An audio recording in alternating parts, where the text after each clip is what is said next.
Welcome to another vlog. This time we will be talking about our 2 days in the Utah National Parks, Bryce and Zion. Why don't you quickly recap how okay, so just to set some context, we pulled into our Super 8 motel.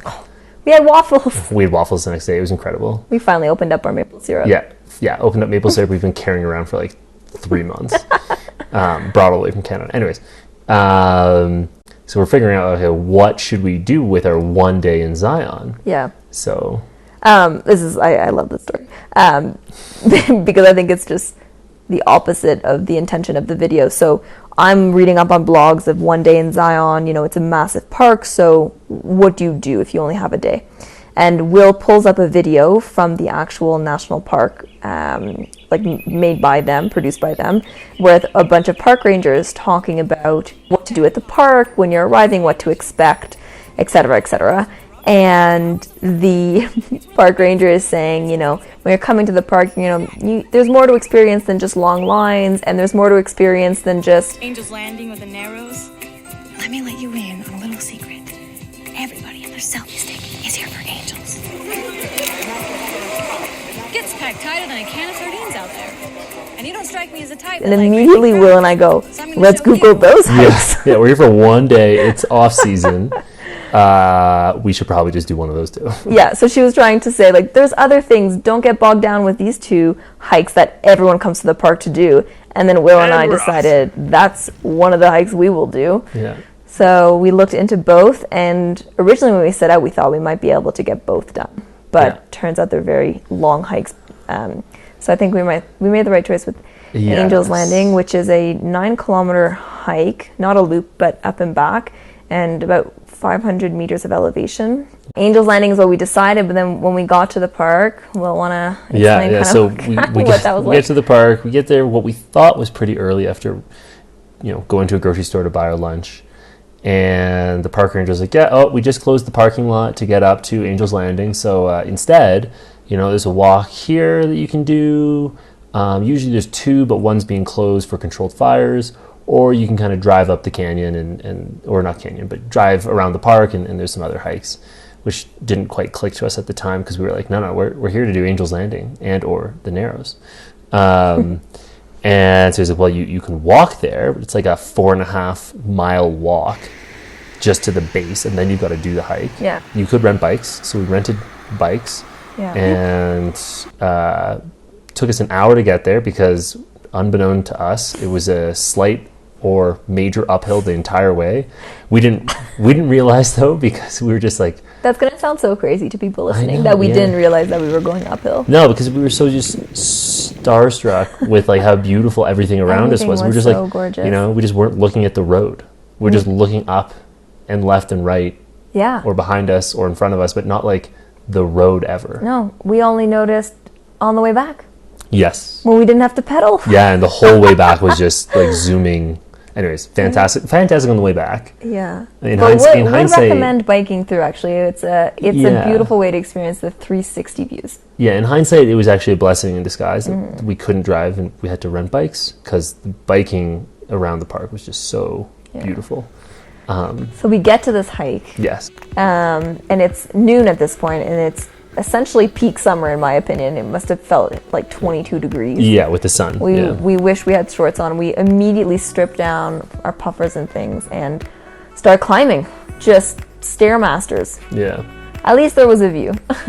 Yes. Yeah. So the switchback was really nice, and then you get to the base of the base of the scramble that takes you up the 0.5 mile scramble that is Angel's Landing. Certainly you could see people that had never scrambled before, and they're just holding on to these chains that were also there to provide safety, because if you slip at all, you basically die, guaranteed.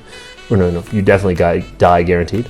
So there's these people who are just like holding onto the chain and like, just walking normally otherwise, and it's just like, that looks unbalanced and precarious, and they're scared, and then all of a sudden they're kind of going on all fours, and they're like having mini panic attacks. A lot of people stop along the way. It is quite a difficult hike, but and I will adopt the word that a hiker said to us, but it's thrilling. It was a thrilling hike. Yeah. Oh yeah. It truly was.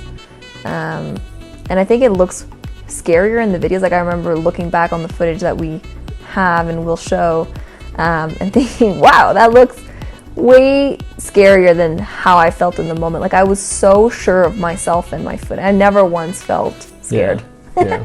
I was just in awe and having so much fun. Yeah.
Hard to climb and do this.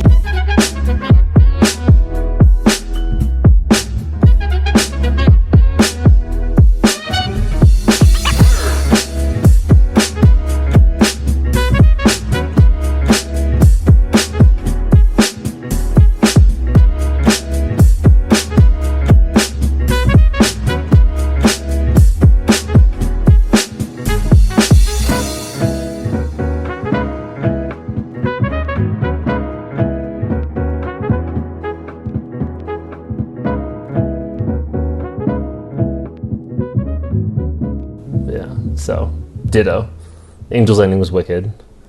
Yeah, And would recommend. And then we were just like elated on this like adrenaline high coming down. And then at the bottom, we took off our shoes because we had brought our extra shoes because yeah. we had thought maybe we could do Angel's Landing followed by the Narrows. And so we brought extra shoes to like get wet in. But instead, they just became our, because the Narrows is basically through a river. We just put in these running shoes and then zoomed home. It was fantastic. Didn't have to pedal once. No. Yeah, the hike took 4 hours, the biking there an hour, and whatever, half hour to come back. Yeah, so that was more or less Zion. Still in awe. incredible. Will go back. We will Would have recommend. 10 out of 10. It beat Yosemite for me, not by much, but by a little bit. One of the best days of my life, honestly. Yeah. Wicked. And then the next day we did Bryce, which incredible, but not as nice, I would say, as Zion. Well, so what we've landed on is if you're going to come to Utah to do the national parks, obviously we haven't done the Grand Canyon and you can probably skip it because we did.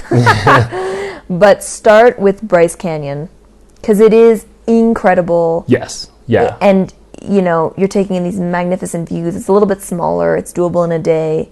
And then you go to Zion and your mind's blown even more. Yeah. Like, it was just, it couldn't beat Zion. No, but it came very close. But the trail that we ended up doing, which was kind of by accident, we knew we wanted to do the trail called the Navajo Trail, I think it was called, because when we were in Zion, we bought a fridge magnet, both for the Angels Landing, which we had just done, and we bought this fridge magnet because it was like, you know, 2 for $6 or 1 for $4. We bought the second magnet of Bryce Canyon Navajo Trail. So we're like, okay, well, we have the magnet. We should probably now do the Navajo Trail. Yeah. And the park ranger was like, yeah, you can do this other one called Peekaboo, but she didn't really sell it on. I don't think she said much really. We just saw it on the map. She was like, you can do it. No, she pointed it out. She was like, you can do it. I don't know. So we weren't sure if we were going to do it, and the first like 5 minutes of it suck. Like that is this Peekaboo loop that we weren't sold on, and it was just mostly ice and like not a great view. And we were at the bottom of the canyon. When we were at the bottom of the canyon, and then we just kind of kept going for the next 5 minutes because, like, I don't know what else we were going to really do with that day. Like, Zion has a million different trails, and we knew with Bryce that we were in the area. Yeah, the Bryce Amphitheater. Yeah, where all the Bryce Canyon. Hoodoos are. All the hoodoos, yes. So we're like, okay, well, we're going to be here. Let's just like go a little bit longer because like this seems like the trail to do. A bunch of other ones are closed, and like if we leave this area, it's just a drive and scenic viewpoints without a trail. And then turn the corner and like Peekaboo, all of a sudden, crazy views. It peeked-a-boo. It peeked-a-boo. It peekabooed. It peekabooed. It peekabooed. It's a verb. And then like at that point I was sold. I was like, okay, if this is all there is, like if this one viewpoint is all this trail has, like it's sold me. We need to do the rest. Yeah, we got such nice up and close interactions with the hoodoos. We saw some really cool holes, in which I think is where they get the Peekaboo name for the trail. Yeah. Like those two glasses. Yeah. And it was really beautiful and a different type of hike than what we had done the day before. We had a lovely, lovely time in Bryce, and following the hike, Will wanted to do a full figure 8, which looped in another section, or essentially another hike to come back up to the parking lot, but my body could not support it, and it started snowing, and I was like the last... Yeah, and then we were like ambitious. So I was like, I can't see anything. Like we'll do the other drive, drive to viewpoints, and then we'll get home early, and we'll have some time to unwind. And next thing you know, we're doing groceries, buying a bottle of wine, doing some antique shopping, which was kind of cool. Yeah. Next thing you know, we're not home until 6. Yeah, order the pizza, classic. Get it at 6:30. Anyways, bedtime. And then off we went to Colorado. But anyways, to anyone listening, if Utah National Parks is not on your bucket list, it needs to be 2 of the best days of my life. Yeah, ditto.